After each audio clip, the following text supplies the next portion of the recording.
Brad Williams, XL Prime. Compute the surface area of a cone.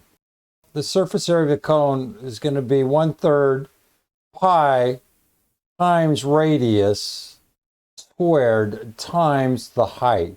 Looking at this, we're going to go 1/3 pi times radius squared times C5. That's what it looks like. Here, calculating the surface area of a cone is possible using the pi function in conjunction with the exponent operator and the square root function. The formula calculates the surface area of a cone whose radius is specified in column B and whose height is specified in column C. Units are denoted with the letter U, and the resulting area is units squared. So we're going to look at this radius here. And then we have this height. So 1/3 pi times radius squared times height. Computing the surface area of a cone.